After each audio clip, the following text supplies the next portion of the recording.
बांस का झुरमुट क्या चीज है और कैसे आग लगती है और सारा बांस जलकर राख हो जाता है। हम लोगों ने देखा है इन दृश्यों। इसलिए भागवत गांव में रहने वाले आसानी से समझ सकते हैं। जितना उदाहरण आया है लगभग 80% से अधिक गांवों का उदाहरण आया। अगर बांस जलते हुए कोई देखा ही नहीं तो इस उदाहरण को क्या समझेगा। तो बांस के झुरमुट में आग लगती है। प्राय गर्मी के दिन में लोग जानबूझ करके भी आग लगा देते, तो बांस जलकर राख हो। बड़े बड़े बांसों में आग नहीं लगाई जाती है। बांस का झुरमुट एक अलग चीज है। बहुत छोटे छोटे उसमें शाखाएं निकली रहती हैं, कुछ सूखा कुछ हरा, इस तरह से पत्ता रहता है, उसमें आग लगा दो, जलकर साफ हो जाता है। लेकिन जब वर्षा का दिन आता है तो पुनः बांस के अंकुर उगने लगते। इसका अर्थ हुआ कि आत्यंतिक नाश नहीं हुआ झुरमुट का। तो सुखदेव गोस्वामी कहते हैं महत् अघम अपिचितम, बहुत बड़ा पाप हो गया है, अनेक पाप, उसको इन उपायों से खत्म किया जा सकता है जैसे आग के द्वारा बांस के झुरमुट नष्ट हो जाता है। तो उदाहरण इस बात को बता रहा है कि परंतु वर्षा काल में पुनः जैसे बांस उग आते हैं वैसे मनुष्य तो पाप खत्म कर देता है इन उपायों से, लेकिन जब उसे विषय का संयोग मिलता है तो उसकी वासना पुनः उभर जाती है, फिर वही पाप करने लगता है। तभी तक उसकी चेतना बनी रहती है जब तक उसके सामने उसके इंद्रियों के विषय न आ जाए। जैसे आंखों के सामने मान लीजिए कोई जब तक सुंदर रूप नहीं आया है तब तक तो उसका चित्त शांत है, लेकिन जब ही उसके आंखों के सामने सुंदर रूप आया तो उसके मन में उस रूप को भोगने की लालसा हो जाती है।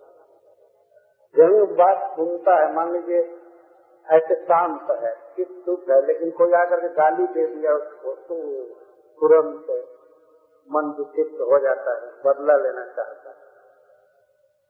ये तो आत्यंतिक शुद्धि हुई नहीं, आत्यंतिक शुद्धि नहीं हुई। आग लगी बांस के झुरमुट में, लेकिन उसके मूल को जला नहीं पाए।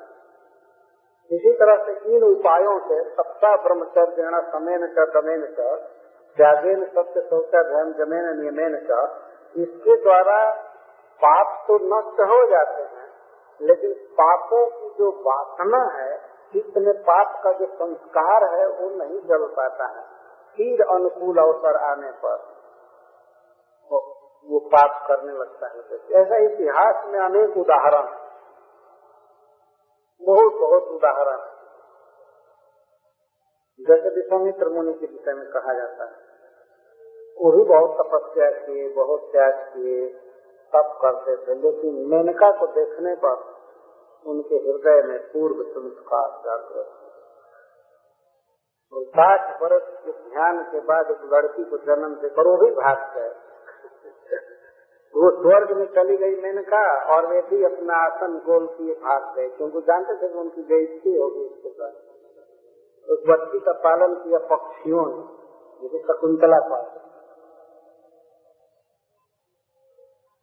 इससे सिद्ध होता है कि त्याग, ब्रह्मचर्य, तपस्या, इन सब से आत्यंतिक शुद्धि नहीं होती। यदि प्रायश्चित की अपेक्षा इनसे ज्यादा शुद्धि होती है, परंतु आत्यंतिक शुद्धि नहीं होती। जब यह उदाहरण दिया सुखदेव गोस्वामी ने तो महाराज परीक्षित कथा सुन रहे थे तो उन्होंने ऐसे कहा, श्रोता के सिरोधुनन से, सिर हिलाने से पता लग गया कि ये पसंद नहीं करना, और बताना चाहिए। पहले कर्म बताया, कर्म योग, उसके बाद ज्ञान योग, अब भक्ति योग बता रहे हैं। वो समझ गए कि हमारा शिष्य उत्तीर्ण है परीक्षा है। किसी भी भक्त को बहुत एक्सपर्ट होना चाहिए वास्तव में किसी बात को ठीक ठीक समझने में, तब उसे रियल बात दी जाती है। नहीं तो गुरु कभी कभी थर्ड क्लास की चीज दे करके ही फुसला देता है, इसे कैसे पड़ेगा। तो क्या करे, किसी उसी लायक होता है तो क्या करे। देखता है इसी काम में रुचि है तो हाँ ठीक है करो, यही बेस्ट डिवोशनल सर्विस है, तो यही करते रहो। लेकिन शिष्य को बहुत बुद्धिमान होना चाहिए किसी बात को पकड़ने समझने में। सबसे परीक्षित महाराज एक महान भक्त थे। वास्तविक बात ये थी कि वो चाहते थे कि भक्ति की महिमा इस सभा में कही जाए। इसीलिए सुखदेव गोस्वामी ने जब कर्म की महिमा कहा, ज्ञान की महिमा कहा, तो परीक्षित महाराज ने स्वीकार नहीं किया।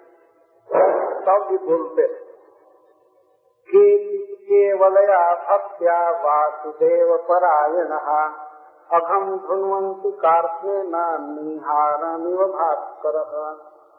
अब फाइनल जो असली उत्तर था केचित केवलया भक्त्या वासुदेव परायण, केचित वासुदेव परायण, लेकिन केचित विरले कुछ ऐसे लोग होते हैं जो श्री कृष्ण के परायण होते हैं, श्री कृष्ण को ही अपने जीवन का परम लक्ष्य मानते हैं।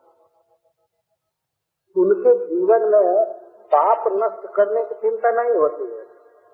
चिंता ये होती है कि हम श्री कृष्ण को पा जाएं, श्री कृष्ण ही हमारे परम आश्रय हैं, बंधु हैं, मित्र हैं, सब कुछ है। तो ऐसे लोगों को वासुदेव परायण करते हैं। वासुदेव का अर्थ वसुदेव का पुत्र, नंद बाबा का या वसुदेव जी का पुत्र। ऐसे श्री कृष्ण में जो पर अयन है, अयन का अर्थ आश्रय, श्री कृष्ण ही जिसके जीवन के परम लक्ष्य है, वासुदेव सर्वमिति, अथवा श्री कृष्ण ही जिसके आश्रय, श्री कृष्ण पर ही जो पूरा पूरा डिपेंड कर रहा है। ऐसे लोग केवल या भक्तिया, जो कर्म और ज्ञान का आचरण नहीं करते, केवल भक्ति करते। केवला भक्ति का मतलब है जिसमें ज्ञान कर्मादनावृतम, ज्ञान और कर्म मिश्रित नहीं है। उनका जो कर्म है भगवान श्री कृष्ण को संतुष्ट करने के लिए, इसको भक्ति कहते हैं। तो केवल भक्ति के द्वारा अघम धुन्वंत कार्त्स्नेन पापों को पूरा पूरा कृतज्ञता नष्ट कर देते हैं, जैसे भास्कर निहार सूर्य कोहरा को नष्ट कर देते हैं। आप लोगों ने देखा होगा रात में कोहरा छा जाता है और कुछ दिन में भी रहता है, लेकिन सूर्य उगता है और सूर्य की किरणों से कोहरा दूर हो जाता है। तो जब एक दिन में कोहरा दूर हो जाता है, कुहासा जिसे कहते हैं, तो फिर दिन में दोबारा नहीं हो पाता, तो नष्ट हो जाता है। तो पूरा पूरा पाप साफ हो जाता है। भक्ति और पाप, तो पाप को कुहरा के समान कहा गया, कुहासा के समान, निहार कहते हैं संस्कृत में, और भक्ति सूर्य के समान। इतना पावरफुल। सूर्य के आगे कुहरा क्या है? कुछ नहीं है। ऐसा कहा गया है कि भगवान के एक नाम में पाप काटने की जितनी शक्ति है, उतना पाप जीवन में कोई पाप कर ही नहीं सकता। जैसे सूर्य उगता है तो सूर्य में अंधकार नष्ट करने की जितनी शक्ति है, क्या एक व्यक्ति उतना अंधकार बना सकता है? रखता है शक्ति अंधकार बनाने की? सूर्य उगे और अंधकार को बचाने के लिए पाकिट में भरने लगे, झोला में भरने लगे, घर में भरने लगे, कितना भरेगा? सूर्य उगते ही सारे जगत का अंधकार दूर कर देता है। तो भगवान के नाम में यह शक्ति है। क्या कोई पाप करेगा? एक नाम जितना पाप काट सकता है उतना पाप दुनिया के लोग मिलकर कर ही नहीं सकते। इसीलिए सूर्य से और निहारम से उपमा दी गई। निहार है पृथ्वी के तल पर ही रहता है, बहुत नीचे नहीं रहता है। ऐसा हम लोग देखते हैं तो सोचेंगे कि अरे ये निहार बहुत आकाश में छाया हुआ है, बहुत ऊपर नहीं होता है, केवल हमारे आंखों को ढका रहता है। इसके परे सूर्य का बहुत प्रकाश फैला रहता है, जो भास्कर रहता है, बहुत प्रकाशित सूर्य रहता है। लेकिन पृथ्वी पर छाए हुए कुहरे को भी वो पूरा पूरा नष्ट कर देता है। ये सूर्य की शक्ति है। इसी तरह भगवान की भक्ति है, नामोच्चारण आदि, अघम कार्त्स्नेन धुन्वन्ति, पूरा पूरा वे अपने पापों को नष्ट कर जाते हैं केवल भक्ति से। बहुत सुंदर दृष्टांत दिया गया। पाप क्या हमको घेरेगा, यदि भगवान का नाम जिह्वा पर है और इस पृथ्वी को मान लीजिए, इस शरीर को पृथ्वी मान लीजिए, अगर हमारे जिह्वा के उदयाचल पर सूर्य है तो यहाँ इस पृथ्वी की देह पर प्रकाश देना कौन बड़ी बात है। वो क्या कुहरा रह सकता है। हरे कृष्णा कृष्णा कृष्णा हरे हरे, हरे राम राम राम हरे हरे। तो विश्व के सबसे प्रसिद्ध है ऋषियों के बीच में सुखदेव गोस्वामी भक्ति की महिमा बता रहे हैं और परीक्षित महाराज की जिज्ञासा का वास्तविक उत्तर दे रहे हैं। केवल भक्ति, केवल भक्ति। केवल भक्ति का मतलब होता है उसमें कोई प्रायश्चित वाला कर्म मांगते नहीं है, कोई जरूरत नहीं, और न तो ज्ञान प्राप्ति के लिए जो साधन है उसको करते, ये भी नहीं करते, केवल भक्ति करते। जैसे भगवान का नाम जप कर रहे हैं तो कर रहे हैं, भगवान को प्रणाम करते हैं, प्रसाद खाते हैं, उनको अर्पण करते हैं, आरती करते हैं, ध्यान करते हैं, वंदन करते हैं, ये सब केवला भक्ति। तो कुछ लोग यहाँ केचित शब्द का अर्थ करते हैं, स्वामी जी कहते हैं बिरला। ऐसे लोग बहुत कम होते हैं जो भक्ति की महिमा जानते हैं, और कुछ नहीं करते, भक्ति करते हैं, उसी से उनके साथ सभी पाप नष्ट हो जाते हैं। तो सूर्य वास्तव में उगता है तो वो निहार को दूर करने के लिए नहीं उगता है, क्योंकि निहार तो पृथ्वी के केवल तल पर रहता है और सूर्य का प्रकाश तो अनंत अनंत योजन तक फैलता है, तो वो कोटि कोटि योजन तक फैलता है। वास्तव सूर्य क्यों उगता है? सूर्य लोगों को कर्म शक्ति प्रदान करने के लिए उगता है। लोग काम कर सकें, जा सकें, घूम सकें, ये कर्म करें, वो कर्म करें। वो अंधकार से लड़ने के लिए या निहार से लड़ने के लिए उचित नहीं होता है, क्योंकि सूर्य अभी उगता नहीं, उससे पहले ही अंधकार खत्म हो जाता है। लड़ेगा क्या? हमने देखा, अभी मैं कथा कहा अफ्रीका में प्रसंग को, वहाँ के भक्तों ने इस पर नाटक किया, जमदूत और विष्णुदूत का संवाद। ऐसे श्रद्धा थी, नाटक किया, लेकिन पूरा पूरा पढ़े नहीं थे कि क्या क्या बात थी। मैं भी देख रहा था उस नाटक को। लास्ट दिन देखा जमराज के दूत आया जामिल को लेने के लिए, वो नारायण ने कहा तब तक विष्णुदूत आ जाए। तो विष्णुदूत और जमदूत लड़ने लगे देर तक। उन्होंने कहा ये तो केवल वाद विवाद हुआ है, तो ये हाथापाई करने लगे। और जमदूत सब अफ्रीका के लड़के बने थे जो भारत के लड़कों से बलवान। तो हमने तो कहा ये तो अनर्थ हो रहा है। तब मैं उनसे भीतर से कहलवाया कि कहो कि जमराज यदि भाग जाए, ये तो खिली आवे, ये तो खिली आवे, तब जाकर भागे। तो इस प्रकार से वास्तव में भगवान सूर्य जो उगते हैं तो अंधकार से लड़ने के लिए नहीं उगते। क्या अंधकार उनके सामने टिकेगा? आप देखते हैं सूर्य अभी सामने नहीं होते हैं, 6 बजे लगभग अभी भीतर रहते हैं पृथ्वी के क्षितिज के भीतर, तब तक अंधकार खत्म हो जाता है। सामने आने पर कैसे अंधकार टिक सकता है? इसी प्रकार से कुहरा भी है। कुहरा सूर्य से बहुत दूर रहता है, बहुत दूर पृथ्वी का आश्रय करके रहता है, लेकिन सूर्य की प्रचंड किरणें जैसे कुहरा को नष्ट कर देती है, वैसे हमारे मन में, वाणी में और शरीर में जो पाप हो गया, पाप का संस्कार भीतर जो जम गया उसको भी पूरा पूरा खत्म कर देता है। जो सूर्य कुहरा को नष्ट करता है तो कुहरा का मूल बचा नहीं रहता है, सारा समाप्त हो जाता है। इसी तरह से पाप करने की भावना, वासना समाप्त हो जाती है, पहले का किया हुआ पाप समाप्त हो जाता है, और जब पाप का संस्कार समाप्त हो जाता है तो आगे पाप होता ही नहीं। इस तरह से शुद्धि होती है भक्ति के द्वारा। यही वास्तव में सिद्धांत है। इसको और भी सिद्धांत में सुखदेव गोस्वामी कहते हैं। महाराज परीक्षित ने पूछा फिर मानसिक रूप से तब प्रायश्चित की बात क्यों लोग करते हैं? जब भगवान का नाम, भगवान की भक्ति ही समर्थ है जीव को शुद्ध करने में, तो फिर क्यों प्रायश्चित की बात करते हैं लोग? तो इस पर सुखदेव गोस्वामी कहते हैं न तथा भगवान राजन पूय तप आदि यथा कृष्णार्पित प्राण तत्पुरुष निश्चय भया। माने एक प्रश्न किया जा सकता है। उस सभा में बड़े बड़े ऋषि थे, वो कहते कैसे आप प्रायश्चित को उड़ा दिए, क्या ये काम नहीं करते हैं? अगर काम नहीं करते तो मनु महाराज पागल हो गए हैं। क्यों ऐसा लिखे?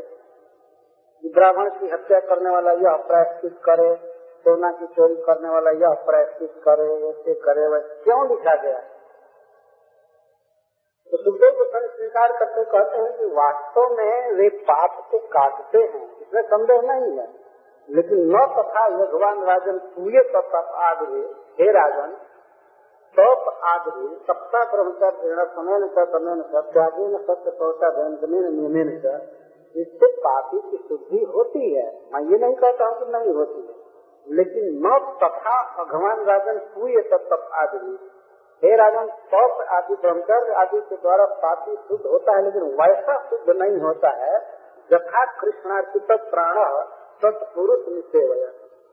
जैसा कि कृष्ण में अपने इंद्रियों को अर्पित कर देने वाला व्यक्ति पवित्र होता है, वैसा पवित्र तप आदि करने से नहीं होता है। कृष्णार्पित प्राण, प्राण का अर्थ इंद्रिय होता है। जिसने अपने आंख को कृष्ण के रूप में लगाया है, जिसने जिह्वा को लगाया, आंख को लगाया, ऐसा व्यक्ति जितना पवित्र होता है कंप्लीट है, उतना तप आदि से शुद्ध नहीं होता। ये प्रश्न होगा कि कृष्णार्पित कोई कैसे बनेगा, कृष्णार्पित प्राण कैसे बनेगा? कैसे कोई कृष्ण में अपने इंद्रियों को, मन को अर्पित कर सकता है? इसका उपाय बताते हैं सत्पुरुष निश्चय होगा। सत्पुरुष का अर्थ कृष्ण पुरुष। कृष्ण भक्त के सेवा से कृष्ण में मन लग जाता है। सत्पुरुष निश्चय कृष्णार्पित प्राण भवति। वो सुंदर उपदेश है। किसी भी काल में, किसी भी देश में वास्तव में कोई चाहता है कि कृष्ण में हमारा मन पूरा पूरा लग जाए, हमारी सारी इंद्रियां कृष्ण में लग जाएं, तो उससे कृष्ण भक्त की सेवा करनी चाहिए। सत्पुरुष निसेवया, नितरा निसेवया, इस तरह से उसकी शुद्धि होती है। और इसके बाद कहते हैं कि सभी तीनों हेयम पंथा, सभी तीनों हेयम लोके पंथा क्षेमो अकुतो भय सुशीला साधवो जत्र नारायण पर आएगा। फाइनल करते हुए सुखदेव गोस्वामी कह रहे हैं सभी तीनों ही अयम पंथा। लोक, लोक में वास्तव में कर्म योग है, ज्ञान योग है और भक्ति योग है। तो यह भक्ति योग ही सब तीन पंथा है। सब तीन का अर्थ है उचित, समुचित। जीव कृष्ण का नित्य दास है, अतः उसे शुरू में ऐसा अभ्यास करना चाहिए जिससे कृष्ण के प्रति समर्पण की भावना उसमें आवे, कृष्ण से प्रेम करना सीखे।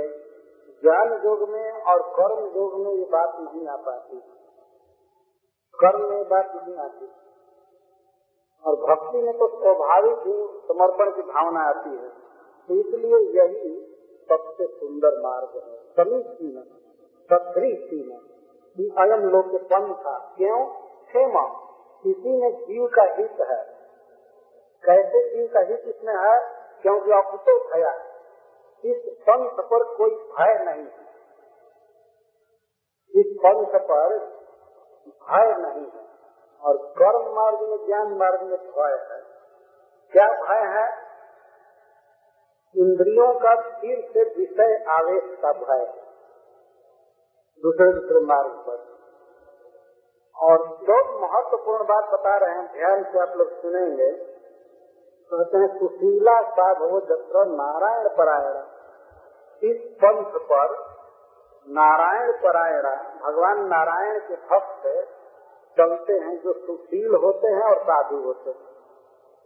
सुशील का अर्थ होता है कृपालव, सुशीला कृपालव, जो कृपा करते हैं, नहीं रखते हैं किसी के प्रति, और साधव जिनमें ईर्ष्या नहीं होती है, द्वेष नहीं होती है। संस्कृत का शब्द मत्सरता, जिनके भीतर किसी के उत्कर्ष को देख करके दाह नहीं उत्पन्न होता, द्वेष नहीं होता, उनको निर्मत्सर या साधु कहते हैं। तो इस पंथ पर जो चलते हैं भगवान के भक्त, वे साधु होते हैं और निर्मत्सर होते हैं, तो कृपालु होते हैं और मत्सरता से हीन होते हैं। कि दूसरे मार्ग में क्या है, कर्म में जितने लोग होते हैं सब मत्सर से ग्रस्त रहते हैं। जितने लोग कर्म करने वाले, यज्ञ करने वाले, दान देने वाले, तप करने वाले जितने लोग होते हैं, वो चाहते हैं कि हम ही सबसे ज्यादा प्रोग्रेस करें, हम स्वर्ग में स्थान पाएं, हम ऐसा पाएं। जैसे लोक में आप देखते हैं किसी भी विषय में कंपटीशन होता है, कंपटीशन है ना, तो कर्म मार्ग में कंपटीशन बहुत मत करता है, हमसे वो आगे न बढ़ जाए, इंद्र न बन जाए, ये न हो जाए। इस पृथ्वी पर जो लोग कर्म करके और स्वर्ग गए, स्वर्ग में जाने के बाद भी उनके भीतर से द्वेष गया नहीं है। यदि यहाँ कोई साधु महात्मा या राजा तप करने लगता है, यज्ञ करने लगता है, तो देवता लोग चाहते हैं कि वो यज्ञ पूरा न कर पाए, नहीं तो आएगा तो यहाँ बेहतर स्थान पाएगा हमसे। इसलिए कोई अप्सरा भेज देते हैं, चाहे घोड़ा चुरा लेते हैं, जैसे इंद्र ने पृथ्वी महाराज को घोड़ा चुरा लिया। वो चाहते हैं विघ्न करना, तो उनको साधु नहीं कहेंगे। कर्म में हमेशा होड़ लगी रहती है, ईर्ष्या लगी रहती है, उनसे आगे न जाने पाए, आगे न जाने पाए। लेकिन इस भक्ति पंथ पर कभी भी ईर्ष्या नहीं होती है। यदि मान लीजिए हम 16 माला जपते हैं और दूसरा भक्त यदि 32 जप रहा है तो और हृदय सुखी होता है, बहुत अच्छा है, भजन कर रहा है, ये नहीं होता है अरे वो क्यों माला कर रहा है ना। इस पंथ पर चलने वाले में ईर्ष्या नहीं है। प्रत्येक भक्त चाहता है दूसरा ज्यादा जप करे, दूसरा ज्यादा जप करे, मंगलारती अटेंड करे, है ना। कभी कभी तो हमने ये भी देखा है कि ऐसे भक्त हैं जो भोर में दूसरे भक्त को जगाने लगते हैं।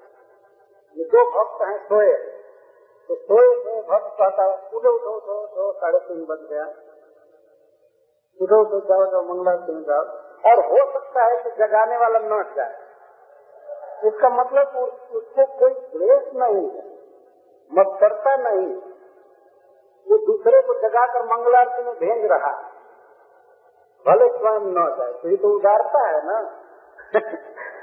ये तो महानता हो, ऐसी महानता नहीं करनी चाहिए, लेकिन जो भी अगर हो रही है तो महानता है वास्तव। लेकिन कर्म मार्ग में कोई भी ऐसा नहीं है वो कहेगा कि आप बड़ा बड़ा जग कीजिए और हम नहीं करेंगे, नहीं। वो सोचेगा हम करें, हम देवता बने, हम बड़ा भोगे। स्कूल में पढ़ाई लिखाई है, कॉलेज में है, कंपटीशन में कोई एक लड़का थोड़े सोचता है कि नहीं तुम ही ले लो डिग्री, हम नहीं लेंगे। कर्म मार्ग में ईर्ष्या है, होड़ है। तो जिस पंथ पर होड़ है, ईर्ष्या है, इसमें चल करके आप क्या करेंगे? हमेशा जो चलने वाले हैं वही आपको पीछे धकेलेंगे। तो कर्म मार्ग में ये दोष है बहुत बड़ा कि वे उन्हें ईर्ष्या वो बढ़ने नहीं देंगे आपको। ऐसे पंथ पर क्यों कोई चलेगा? अभी मान लीजिए आपको यहाँ से कहीं जाना और पता लग जाए कि इस पंथ पर सब हमारे द्रोही जा रहे हैं हमारे कार को रोकेंगे, चाहे पैदल जो हमको मारेंगे, पीछेंगे, तो हम क्यों जाएंगे? अच्छा, ज्ञान मार्ग में क्या दोष है? ज्ञान मार्ग में जैसे इसमें कहा गया सुशीला, तो सुशीला का अर्थ स्वामी करते हैं कृपालव, कृपालु। भक्ति पंथ पर चलने वाले सब कृपालु होते हैं। कोई भक्त गिर रहा है, लड़खड़ा रहा है, तो उसको वे हेल्प करने वाले, सब तरह से सहायता करने वाले। जैसा हमने देखा था एक बार भागवत यहाँ हुआ था, तो कुछ कृपालु जन भागवत खरीद करके बांटे, इसमें कृपा हो। और सहायता हमेशा रहती है। लेकिन ज्ञान मार्ग में क्या है कि वहाँ पर कृपा का तो कोई प्रश्न ही नहीं है। आप अगर किसी पर कृपा करते हैं तो उसको कह सकते हैं ये माया है। उस मार्ग में तो प्रत्येक आदमी ब्रह्म है, तो कृपा क्या करेगा? तो अपना अलग अलग ध्यान करता है। ज्ञान मार्ग में ये है। तो उस पंथ पर आप चलेंगे तो कोई बातचीत करने वाला नहीं, सब तो अपने अपने ध्यान में रहते हैं। पता ही नहीं लगता है वो अपने मन में क्या सोच रहा है, वो क्या सोच रहा है, अपनी कुटिया में बैठ करके, अपने आश्रम में बैठ करके। कोई बात ही चित नहीं है तो उस पंथ पर चलकर क्या करेंगे? और बात भी करेंगे तो कह देगा तुम भी ब्रह्म हो भगवान, ध्यान करो, और मैं भी ब्रह्म भगवान हूँ, ध्यान करो। भक्ति मार्ग में तो ये है नहीं। यहाँ तो सहायता, न मत्सरता का भय है, न असहायता का भय है।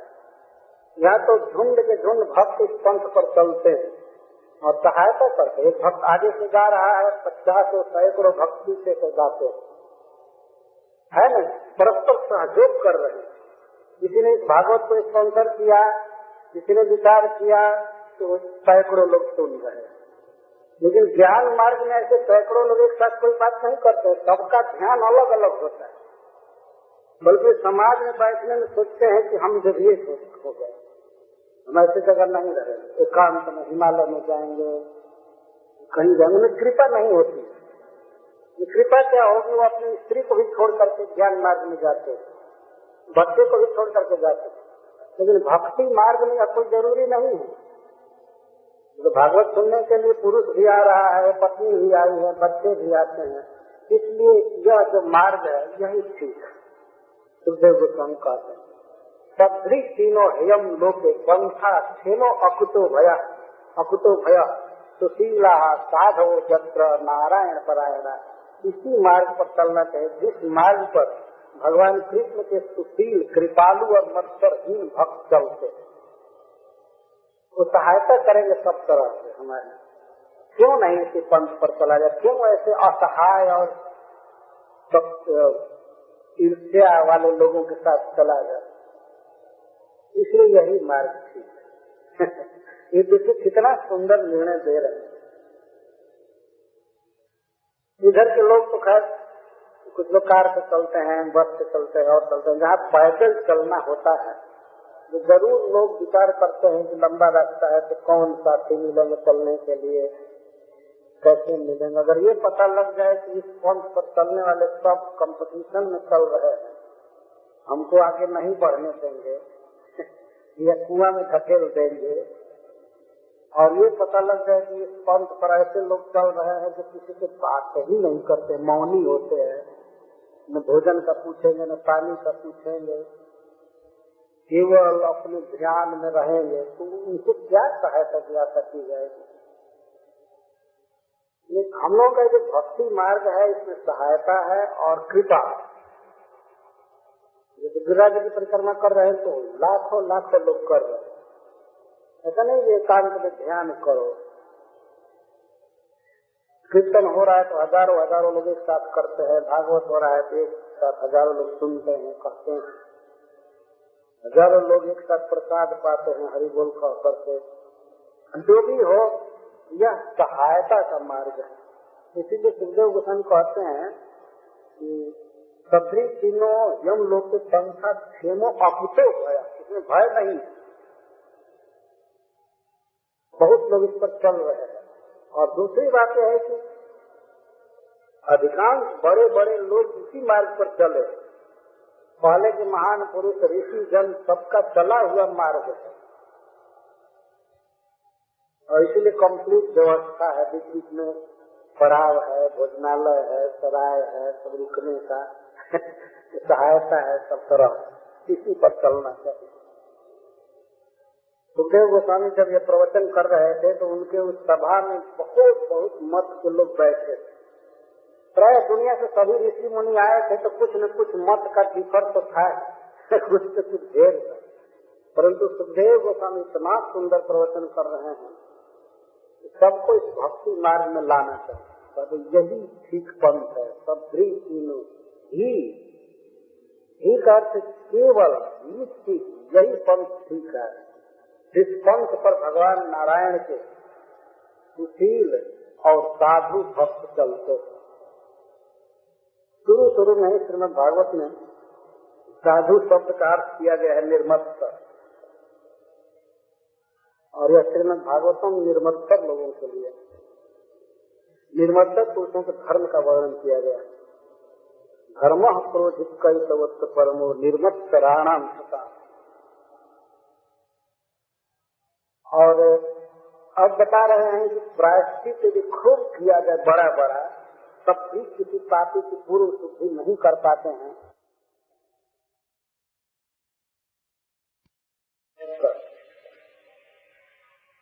और यह श्रीमद् भागवतम निर्मत्सर लोगों के लिए, निर्मत्सर पुरुषों के धर्म का वर्णन किया गया है।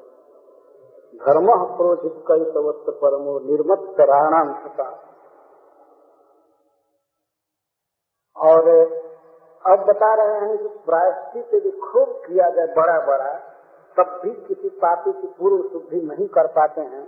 उदाहरण के द्वारा समझा रहे हैं कि प्रायश्चित्तानि कीर्णानि नारायण पराङ्मुखम् न निष्पुनन्ति राजेंद्र असुरा कुंभ निवासगः। जैसे शराब का घड़ा है, शराब का घड़ा पैक्ड है, और पैक्ड शराब के घड़े को शुद्ध करने के लिए कोई ले जाए गंगा जी में 1000 बरस रखे, जमुना जी में रखे, गोदावरी में, कृष्णा में, कावेरी में, तो बड़ी बड़ी नदियां मिल करके भी, बहुत पुण्यवती नदियां मिल करके भी उस शराब के घड़े को शुद्ध नहीं कर सकती है। उसी तरह से यदि कोई व्यक्ति नारायण पराङ्मुखम है, नारायण का भक्त नहीं है, कृष्ण का भक्त नहीं है, तो बड़े बड़े प्रायश्चित भी उसको शुद्ध नहीं कर पाते।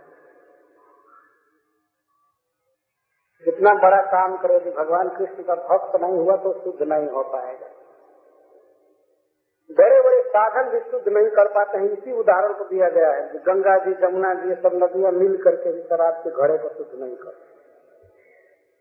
सारा तीर्थवास, उपवास, जो भी प्रायश्चित है, एक आदमी कर ले, सप्ताह ब्रह्मचर्य सब कुछ भी, लेकिन वो शुद्ध नहीं हो पाएगा यदि भगवान का भक्त नहीं है। तो नारायण पराङ्मुख, नारायण से विमुख है तो शुद्ध नहीं हो सकता। तो शुद्धि चाहिए तो भगवान का भक्त बनना चाहिए। भक्त बनने का मतलब है भक्ति करना, वो रजिस्टर्ड नहीं। भक्ति करने पर तब भक्त कहा जाता है। नाम जप करे, भागवत पढ़े, भगवान का दर्शन करे। भक्ति शब्द का अर्थ ही होता है हृदय में एक अनुकूल भावना, भगवान की सेवा की भावना, उनके नाम के प्रति श्रद्धा, गुण के प्रति, लीला के प्रति, श्री विग्रह के प्रति जो श्रद्धा उत्पन्न होती है, इसको भक्ति कहते हैं। तो जो इस प्रकार के भक्त हैं, उनको ही प्रायश्चित शुद्ध कर पाते हैं, नहीं तो प्रायश्चित शुद्ध नहीं कर पाएंगे। तो यहाँ तक सुखदेव गोस्वामी भक्ति की महिमा बता रहे हैं। अब अगले श्लोक में ये बता रहे हैं कि थोड़ी भी कृष्ण भक्ति की जाए तो वह शिव स्वप्न में भी जमराज को और जमराज के पुलिस को, दूत को नहीं देखता है, सपने में। बहुत सुंदर श्लोक में कह रहे हैं, सक्रीं मनः कृष्ण पदारविंदयो निवेशितं तद्गुणराज जयरिहा न ते यमं पास भृतश्च तद्भटान् स्वप्ने पश्यन्ते तीर्ण निष्कृतः। जिन्होंने अपने मन को एक बार भी कृष्ण पदारविंदयो, एक बार भी श्री कृष्ण के चरणों के चिंतन में लगाया है, एक बार और एक सेकंड के लिए भी, एक बार प्रकृत का है एक बार, प्रकृत मनः कृष्ण पदारविंदयो निवेशितं तद्गुणराज जयरिहा। जिन्होंने श्री कृष्ण के चरणारविंद में, मतलब श्री कृष्ण में अपने मन को एक बार भी, एक सेकंड के लिए भी लगाया है, मतलब उनके विषय में सोचा है, उनके रूप के विषय में, वे स्वप्न में भी जमराज को और जमराज के दूतों को नहीं देखते। मतलब जमराज के दूत उनके पास कभी नहीं जा सकते। एक बार तो केवल मन को जिन्होंने लगाया कृष्ण में, और वो भी सब गुणराज जय अभी कृष्ण के गुण पर लुब्ध होकर के मन लगा, कृष्ण के तत्व को जान करके नहीं। कृष्ण एक सुंदर लड़का है, बस इतने से ही मन चला गया मान लीजिए, एक बार मन चला गया। कृष्ण गोवर्धन धारण किए हैं, एक बार चित्त चला गया। केवल चित्त जिसका चला गया एक बार कृष्ण के चरण में, वो कभी भी जमराज के दूतों को नहीं देखेगा, और न तो जमराज को स्वयं स्वप्न में भी शीघ्र निष्कृता उसके सारे पापों का प्रायश्चित हो जाता है। इतने तो जब मन से कोई कृष्ण के गुणों को का चिंतन किया या कृष्ण का चिंतन किया, वो जमराज को नहीं देख सकता है। तो जो रोज आंख से कृष्ण को देख रहा है, वो कैसे जाएगा जमराज के लोक में? बताइए। मन से देखने में और आंख से देखने में बहुत अंतर है। आंख से देखना मन की अपेक्षा कई गुना ज्यादा महत्व रखता है। ये मंगला आरती में या जैसे तैसे भगवान के सामने खड़े प्रसाद खा रहा है, प्रणाम कर रहा है, कैसे जमराज उसके पास आ सकते हैं? ये विचारणीय बात है।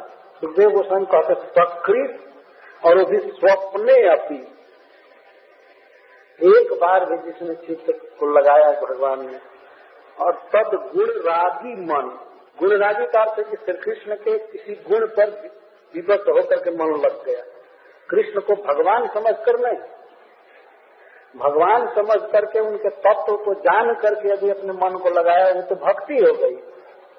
लेकिन किसी तरह से वह कृष्ण सुंदर हैं, कृपालु हैं, बलवान हैं, धनवान हैं, जैसे केवल गुण पर लुब्ध होकर के मन अगर चिंतन कर दिया तो स्वप्न में भी जमराज उनके पास नहीं आते हैं, और ये स्वप्न में भी लोग जमराज को देखते नहीं हैं।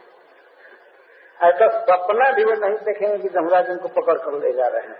जागृत में तो आने की बात ही दूर। तो ये है भक्ति। भक्ति थोड़ी भी बहुत महान हो और कर्म और ज्ञान बहुत बड़ा भी हो तब भी बेकार है, उससे शुद्धि नहीं होती। और भक्ति से थोड़ी सी भी शुद्धि हो जाती है। अत्र च उदाहरणतिमं इतिहासं पुरातनम दूतानां विष्णु जमय संवादस्थम निबोध।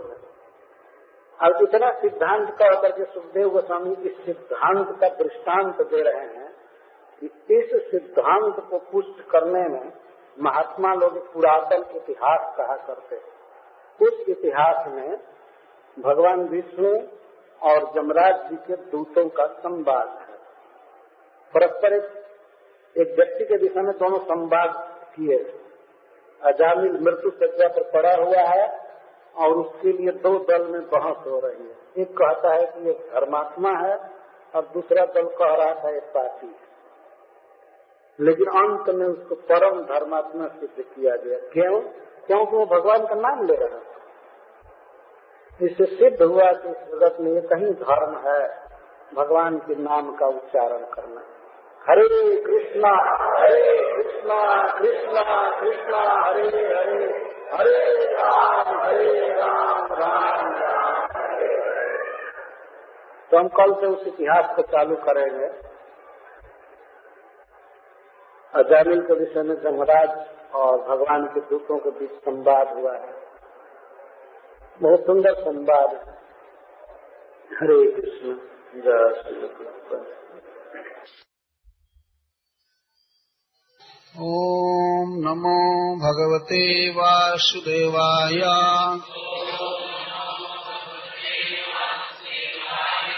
ओम नमो भगवते वासुदेवाय।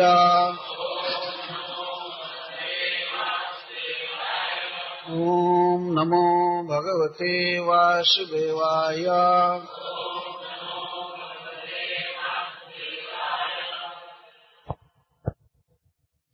सक्रीन् मनः कृष्ण पदारविन्दयोः विवेशितं तद्गुणरागिजयरिह न ते यमं पाशभृतस्य तद्भटान् स्वप्ने पश्यन्ति जीर्ण निष्कृतः। पढ़िए। सकृत एक बार भी मनः मन कृष्ण पदारविंदयोः कृष्ण के चरण कमल में निवेशिता प्रवेशित करा दिया है। तद गुणरागी कृष्ण के गुणों पर लुब्ध मन को, यही जिन लोगों के द्वारा यह इस प्राकृतिक जगत में न ते वे लोग यमम यमराज जी को पाश धृतश्च हाथ में पाश लेकर के चलने वाले तद्भतान उनके दूतों को स्वप्ने अपि स्वप्न में भी पश्यन्ति देखते हैं हे निश्चित जीर्ण निष्कृतः पूर्ण प्रायश्चित कर चुके हैं। श्रील सुखदेव गोस्वामी महाराज परीक्षित के प्रश्नों का उत्तर दे रहे हैं, तो अंत में वे यह बता रहे हैं कि अति अल्प मात्रा में भी भक्ति का अनुष्ठान किया जाए तो वह यमपाश से मुक्त कर देती है। अति अल्प मात्र एक बार भी, यह कह रहे एक बार भी जिन्होंने अपने मन को भगवान कृष्ण के चरण कमलों में लगा दिया है निवेशितम, वे कभी स्वप्न में भी यमराज को और यमराज के दूतों को नहीं देख सकते। क्यों कि जीर्ण निष्कृता, जीर्ण का अर्थ होता है संपादित, पूरा कर चुके हैं। निष्कृता मतलब प्रायश्चित। ऐसे संसार में मनुष्य से निश्चित ही भूल होती है, पाप होते हैं, लेकिन भूल से भी यदि भगवान का नाम बोल दे, भगवान में चित्त को लगा दे एक बार भी, तो उसके सारे अपराध माफ कर दिए जाते हैं। जीर्ण निष्कृता शब्द बहुत महत्वपूर्ण है। जीर्ण का अर्थ होता है पूर्ण, संपादित। उन्होंने पूरा प्रायश्चित कर लिया। इस सिद्धांत को एक इतिहास के द्वारा वे पुष्ट कर रहे हैं। अत्र च उदाहरन्तीमं इतिहासं पुरातनम् दूतानां विष्णु यमयोः संवादस्तं निबोधने। अत्र अस्मिन् विषये अर्थात अल्प भक्ति भी महान भय से रक्षा कर देती है। स्वल्पमप्यस्य धर्मस्य त्रायते महतो भयात्। अल्प भक्ति भी महत भय से रक्षा कर देती है। इस विषय में महात्मा जन पुरातनम इमं इतिहासम उदाहरन्ति, इस पुरातन इतिहास को प्रस्तुत करते हैं। कोई व्यक्ति किसी सिद्धांत का प्रतिपादन करता है तो उसे उसका व्यवहारिक रूप बताना पड़ता है। थ्योरी बताने के बाद प्रैक्टिकल करना पड़ता है। ये स्वाभाविक प्रश्न होता है कि क्या ऐसी घटना घट चुकी है अतीत में कि बहुत अल्प भक्ति करने वाला व्यक्ति भी, नामाभास का आश्रय लिया हुआ व्यक्ति भी यमपाश से मुक्त हो गया है या कर्म बंधन से मुक्त हो गया है? तो सुखदेव गोस्वामी कहते हैं कि इस विषय में एक नहीं अनेक महत्पुरुषगण इस इतिहास को कहा करते हैं। उदाहरणती, इसका अर्थ है कि बहुत लोग बोलते हैं। जब उदाहरती रहता तो इसका अर्थ है कि एक व्यक्ति ने कहा, किसी एक ने कहा है। लेकिन उदाहरणती का अर्थ है बहुत लोग इस बात को कहा करते हैं। मतलब यह विष्णुदूत और जमदूत का संवाद सब जगह चर्चा का विषय है। केवल इस पृथ्वी पर आजकल के मूर्ख लोग इस इतिहास को न पढ़ते हैं न सुनते हैं, लेकिन बाकी जितने बड़े लोग हैं, देवता हैं, वे सब इस इतिहास को कहते सुनते हैं। उदाहरणती का अर्थ है उत आहरणती। आहरण का अर्थ होता है बोलना, और उत का अर्थ है बहुत अधिक या उच्च स्वर से। बहुत अधिक इसकी चर्चा चलती है बड़े लोगों के समाज में। उदाहरणती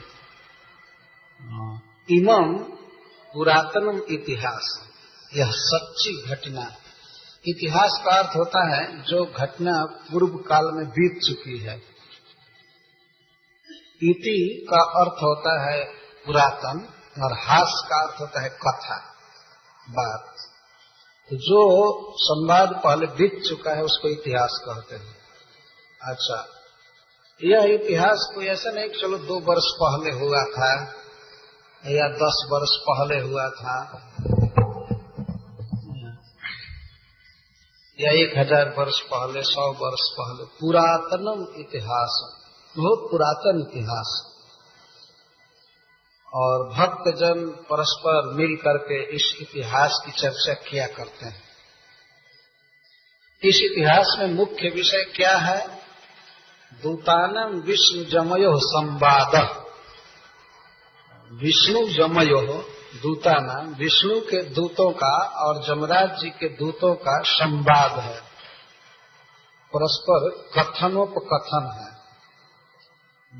जमराज के दूत बोले हैं तो भगवान के दूत बोले हैं, फिर भगवान के दूतों के बाद जमराज के दूत बोल रहे हैं, इसको संवाद कहते हैं। संवाद का अर्थ होता है किसी विषय को जानने के लिए अनुकूल भाव से जो वाद होता है उसको संवाद कहते हैं। और जब किसी की आइडिया को काटने के लिए कुछ कहा जाता है तो उसको विवाद कहा जाता है, विपरीतवाद, झगड़ा। हम जो कह रहे हैं यदि आपको पसंद नहीं, आप कुछ बोल रहे हैं, तो इसका मतलब हम दोनों में विवाद हो रहा है, विपरीतवाद। और संवाद का अर्थ होता है सम्यकवाद। वाद माने बात, स्टेटमेंट। तो एक बार भगवान जमराज के दूतों में और साक्षात भगवान श्री कृष्ण के दूतों में एक विषय पर संवाद हुआ था। देखने में ऐसा लगेगा कि विवाद हो रहा है, लेकिन वो विवाद नहीं था। जमराज के दूतों में जिज्ञासा आ गई जानने की, वास्तविक के बात क्या है, अजामिल पापी है या नहीं है। तो इस प्रकार सुखदेव गोस्वामी कहते हैं कि दूता नाम यम कृष्णयो, विष्णु जमयो, विष्णु और यम के दूतों का संवाद हुआ था। तम, उस संवाद को निबोध, नितराम बोध, खूब अच्छी तरह से सुनो, बोध प्राप्त करो, मैं मुझसे सुनो। महाराज परीक्षित तो बैठे हैं सुनने के लिए, कोई असावधान नहीं है, लेकिन फिर भी सुखदेव गोस्वामी सावधान कर रहे हैं। इससे स्पष्ट समझना चाहिए कि बारंबार अटेंशन को एकाग्र करने की आवश्यकता है। ऐसा नहीं है कि कोई केवल कथा में आ गया है तो सब सुन लेगा, उसको सावधान करना पड़ता है। ठीक से सुनो, ठीक से सुनो। महाराज परीक्षित तक को कहा जा रहा है, जो कि आमरण अनशन व्रत करके बैठे हैं श्री कृष्ण की लीला सुनने के लिए, भागवत सुनने के लिए, उनको भी कहा जा रहा है कि निबोध, नितराम बोध, खूब अच्छी तरह से सुनो, सावधानी से सुनो मुझसे। मैं शब्द का प्रयोग सुखदेव गोस्वामी इसलिए कर रहे हैं कि उन्होंने अंत में कहा है कि मैं इस कथा को डायरेक्ट अगस्त जी से सुना हूं। अपने पिताजी से तो मैं पढ़ा ही भागवत में, लेकिन मैं इसको डायरेक्ट अगस्त जी के मुख से सुना। और अगस्त मुनि इस इतिहास को जब कह रहे थे तो भगवान के चरण को छू छू कर कह रहे थे कि ये बिल्कुल सत्य है। जो उनके आश्रम में ड्यूटी है भगवान विष्णु की, उसका चरण कमल छू करके कह रहे थे कि बिल्कुल सत्य घटना है, सत्य घटना है। तो इस इतिहास को सुनने के लिए हम भी सुखदेव गोस्वामी की तरह आप सबसे निवेदन कर रहे हैं, इसको नितराम बोध सावधानी से सुनिए, कोई तंद्रा में न जाए, कोई चिंतन न करे अपने घर का दुकान का इधर उधर जब छोड़ा है तो भूल करके इसको सुने सावधानी से। मन बड़ा चंचल है, ये चला जाता है, ये मन बड़ा चंचल है, कैसे इसे समझाऊं तो सुनना चाहिए। ले चलिए अपने मन को उस सभा में, गंगा जी के तट पर, जहाँ सुखदेव गोस्वामी कथा कह रहे हैं। कितने बड़े बड़े महात्मा जुटे हैं, कितना सुंदर विषय प्रस्तुत किया जा रहा है। तो वो इतिहास इस तरह से चालू करते हैं। कान्य कुब्जे द्विज कश्चित् दासी पतिरजामिलः नामना नष्ट सदाचारो दास्याः संसर्ग दूषितः। कान्य कुब्जे अजामिल नामना कश्चित् द्विज आसीत्। कान्य कुब्ज प्रदेश में अजामिल नाम का कोई एक ब्राह्मण था, रहता। स्पष्ट है, अजामिल नामना कश्चित् द्विज। कान्यकुब्ज क्षेत्र को आज कन्नौज कहते हैं, यह उत्तर प्रदेश में है। कानपुर और फर्रुखाबाद के बीच में है, लगभग यह अभी गंगा जी के किनारे हैं। कान्यकुब्ज को ही कन्नौज कहते हैं और वहाँ के ब्राह्मण बड़े प्रसिद्ध हैं। ये भी अजामिल भी कन्नौजिया ब्राह्मण था। आज भारत में जितने भी ब्राह्मण हैं उनमें सबसे आचार विचार वाले कन्नौज के ब्राह्मण माने जाते हैं। हमारे यहाँ कहावत है कि 3 कन्नौजिया 13 चूल्हा। 3 कन्नौजिया ब्राह्मण कहीं जाएंगे तो भोजन बनाने के लिए 13 चूल्हा बनाएंगे अलग अलग। एक चीज बन गया किसी चूल्हे पर तो दूसरा नहीं बनेगा, उसको अलग पकाएंगे। इसका मतलब बहुत शुद्ध रहते हैं। तो अजामिल पंडित उसी कान्यकुब्ज क्षेत्र के थे और कान्यकुब्ज ब्राह्मण थे। ब्राह्मणों को पहले देश के अनुसार सूचित किया जाता था। जो सारस्वत ब्राह्मण का अर्थ है सरस्वती नदी के तट पर उनके पूर्वज बसे थे। या दाक्षिणात्य ब्राह्मण जो साउथ इंडिया के ब्राह्मण हैं उनको दाक्षिणात्य कहते हैं। सरजू पारीण ब्राह्मण होते हैं, सरजू जी के उस पार सरजू पारीण उनको कहते हैं। आज भी हमारे देश में यहाँ इस तरह के ब्राह्मण प्रसिद्ध हैं। तो अजामिल कान्यकुब्ज ब्राह्मण था, द्विज। लेकिन सुखदेव गोस्वामी बहुत महत्वपूर्ण बात कह रहे हैं, दासी पति द्विज। दासी पति मतलब एक शूद्रा से, एक वेश्या से वो विवाह किया। विवाह क्या किया था? आजकल जैसा लव मैरिज किया था, कोई शास्त्र विधि से विवाह हुआ नहीं किया। विवाह उसका हुआ था एक बहुत सुंदरी लड़की से जो उच्च कुल में जन्म ली थी, ब्राह्मण वंश में, लेकिन उसको छोड़ दिया था। आगे बताएंगे, जमराज के दूत इसके दुर्गुणों को बताएंगे। अभी तो सुखदेव गोस्वामी बता रहा है, इसलिए वो ज्यादा दोष की चर्चा नहीं करते। जमराज के मुखों से ही चर्चा होगी कि अजामिल में क्या क्या दोष था। दासी पति द्विज, एक द्विज था जो दासी पति था। दासी शब्द शूद्रा के लिए है, बहुत नीच, स्त्री, और एक तो शूद्रा, उसमें भी वेश्या। इसलिए सबसे पहले बता रहे हैं दासी पति अजामिला। ऐसे अजामिल उसका नाम था, लेकिन फिर भी विद्वान लोग अजामिल का अर्थ करते हैं कि जो अजा से मिल गया हो। अजा माने माया, संस्कृत में अजा को माया कहते हैं। माया में जो घुल मिल गया है उसको अजामिल कहते हैं।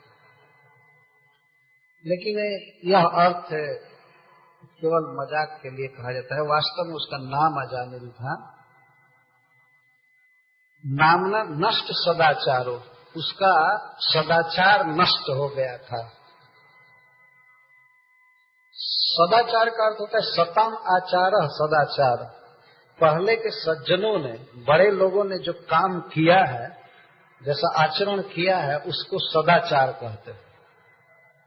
बड़े लोग जो कर चुके हैं परंपरा से, उसको सदाचार कहते हैं। लेकिन इसका सदाचार नष्ट हो गया। एक भी नियम का पालन नहीं करता था, उल्टे दास्या संसर्ग दूषित, उस दासी के संसर्ग में आने के कारण दूषित हो गया था, बहुत अशुद्ध हो गया था।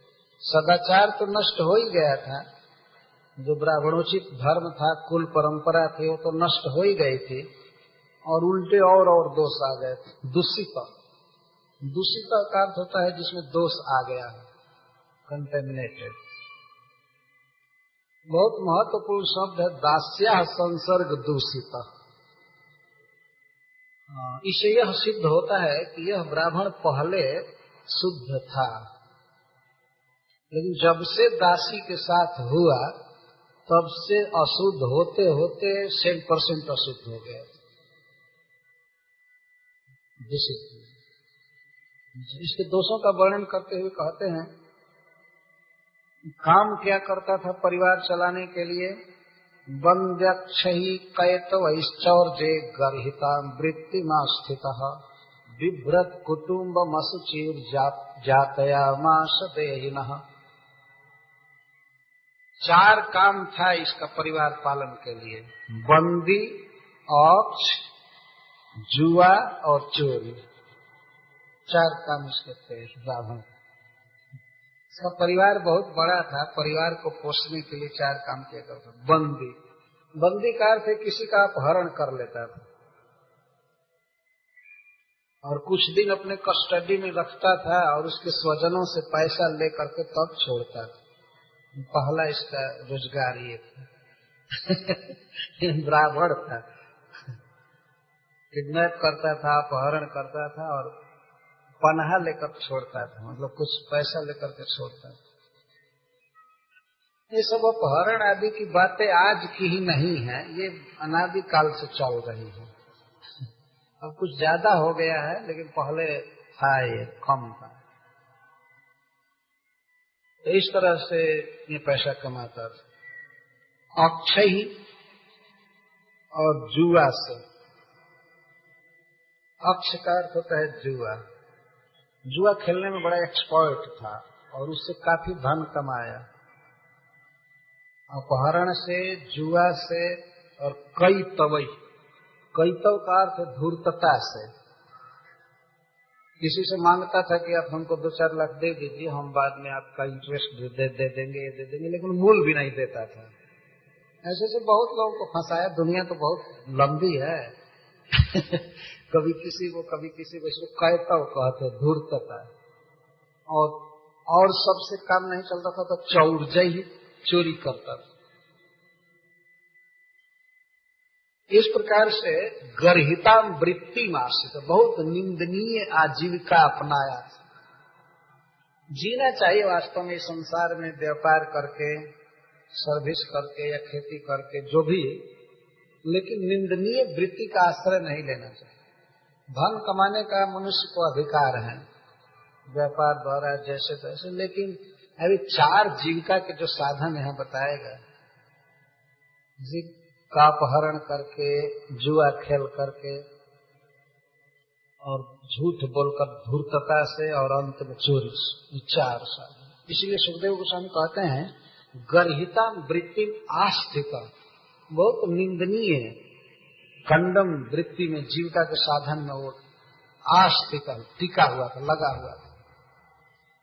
अच्छा, और ये धन क्या करता था? धन कमा करके क्या करता था? कुटुंबम विव्रत, अपने कुटुंब का पालन करता था। ऐसा भी होता है कि